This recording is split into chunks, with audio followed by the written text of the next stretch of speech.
حامدا و مصلیا و مسلما اما بعد۔ روزے کی حالت میں کن چیزوں سے روزہ ٹوٹتا ہے اور کن چیزوں سے روزہ نہیں ٹوٹتا ہے؟ چونکہ رمضان المبارک کا مہینہ چل رہا ہے، بہت سارے احباب کو ان چیزوں سے واسطہ پڑتا ہے، لہٰذا ان مسائل کو سمجھنے کی بڑی اہم ضرورت ہے۔ اس سلسلے میں یاد رکھنا چاہیے کہ بہت سے احباب پوچھتے ہیں کان میں، آنکھ میں، ناک میں دوائی ڈالنے کا کیا حکم ہے؟ تو یاد رکھنا چاہیے آنکھ میں چاہے انسان سرما لگائے یا دوائی ڈالے تو اس سے روزہ بالکل بھی نہیں ٹوٹتا ہے۔ اسی طریقے سے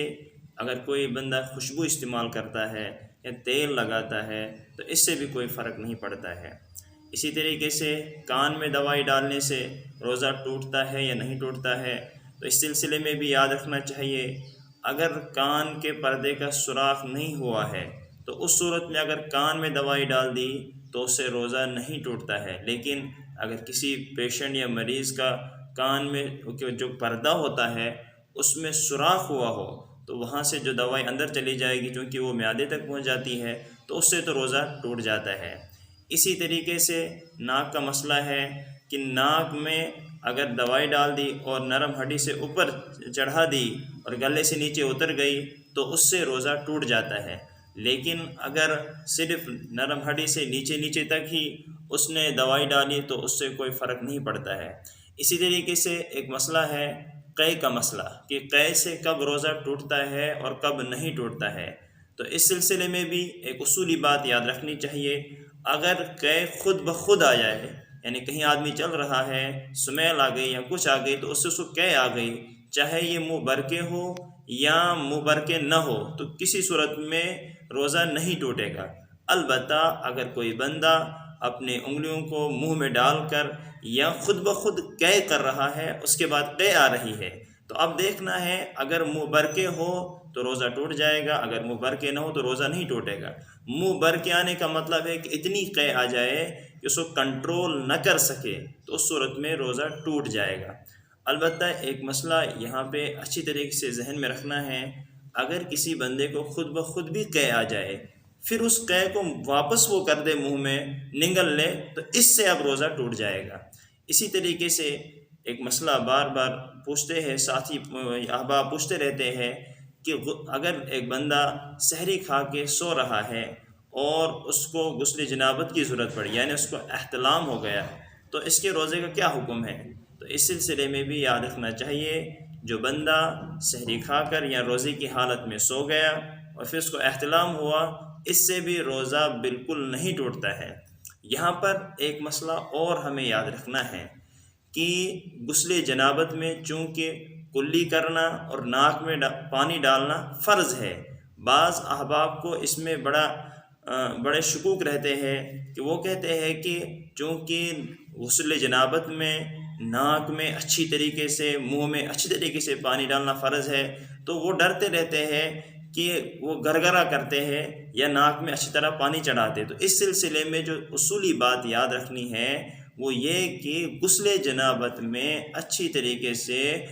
کلی کرنا، ناک میں ڈالنا تو فرض ہے، لیکن مبالغہ کرنا یعنی گرگرا کرنا کلی میں، اسی طریقے سے ناک میں نرم ہڈی سے تھوڑا اوپر پانی چڑھانا، یہ تو سنت ہے۔ لہٰذا اگر کوئی بندہ غسل جنابت کر رہا ہے روزے کی حالت میں، اس کو تو اچھی طریقے سے کلی کرنی چاہیے، ناک میں پانی ڈالنا چاہیے، لیکن اس کے لیے گرگرا کرنا اور ناک سے اوپر جو نرم ہڈی ہے اس کے اوپر پانی چڑھانا سنت نہیں ہے، کیونکہ حدیث میں بھی ہے کہ رسول پاک صلی اللہ علیہ وسلم نے فرمایا بالغ فی الاستنشاق الا وانت صائم، کہ تو ناک میں پانی چڑھانے میں، کلی کرنے میں مبالغہ کر، لیکن جب کہ تو روزے کی حالت میں ہو، یعنی روزے کی حالت میں یہ کرنا سنت نہیں ہے۔ لہٰذا روزے کی حالت میں اگر غسل جنابت کوئی بندہ کر رہا ہے تو اس کو گرگرا کرنے اور ناک کی نرم ہڈی سے اوپر پانی چڑھانے سے بچنا چاہیے۔ اسی طریقے سے کچھ لوگوں کو روزے کی حالت میں انجیکشن لگانے کی ضرورت پڑتی ہے۔ انجیکشن خواہ طاقتی انجیکشن ہو یا کوئی بھی انجیکشن ہو، کسی بھی انجیکشن سے روزہ نہیں ٹوٹتا ہے، البتہ جو طاقتی انجیکشن ہیں روزے کی حالت میں ان سے بچنا چاہیے۔ اسی طریقے سے روزے کی حالت میں کوئی بندہ بیمار ہو جاتا ہے اس کو ڈرپ لگانے کی ضرورت پڑتی ہے، تو ڈرپ میں بھی چونکہ رگ میں لگانی پڑتی ہے تو اس سے بھی روزہ بالکل نہیں ٹوٹتا ہے، کوئی حرج نہیں ہے۔ ہاں اگر ایک بندہ اس کے بعد خود بخود روزہ توڑ رہا ہے تو اس پر قضا لازم آ جائے گی۔ اسی طریقے سے راستے میں چل رہا ہے اور وہاں دھواں ہے، گاڑیوں کا دھواں ہے، یا کوئی بندہ کمپنی میں کام کر رہا ہے یا گردہ ہے اور وہ خود بخود اندر چلا جا رہا ہے تو اس سے روزہ تو نہیں ٹوٹے گا۔ البتہ اگر یہی دھواں کوئی خود بخود لے رہا ہے، جیسے سگریٹ پی رہا ہے، بیڑی پی رہا ہے، ایسی چیزیں، تو اس سے تو روزہ ٹوٹ جائے گا۔ لہٰذا میں اپنے احباب سے درخواست کرتا ہوں کہ روزے کی حالت میں ان مسائل کو سمجھنا چاہیے اور روزے کی حالت میں مختلف اور چھوٹے چھوٹے شبہات کی بنا پر روزہ نہیں توڑ دینا چاہیے۔ ہاں اسی طریقے سے اگر وضو کرتے کرتے ایک بندے نے کلی کی اور کلی کرتے کرتے گلے سے پانی اتر گیا تو اس کا روزہ تو ٹوٹ جائے گا، چونکہ اس کو روزہ یاد ہے اور اس کو اب اس کے البتہ یہاں پہ مسئلہ یاد رکھنا ہے، اس کو کفارہ نہیں دینا پڑے گا، صرف اس کی قضا کرنی پڑے گی۔ اسی طریقے سے روزے کی حالت میں ٹوتھ پیسٹ وغیرہ کرنا، اس سے بھی روزہ نہیں ٹوٹتے، البتہ روزے کی حالت میں ٹوتھ پیسٹ سے بچنا چاہیے۔ یہ چند مسائل تھے، آپ ان کو اچھی طرح سن لیجئے اور دوسروں تک بھی پہنچائیے تاکہ دوسروں کے روزے بھی محفوظ رہے۔ اللہ تعالی ہم سب کو صحت و سلامت رکھے۔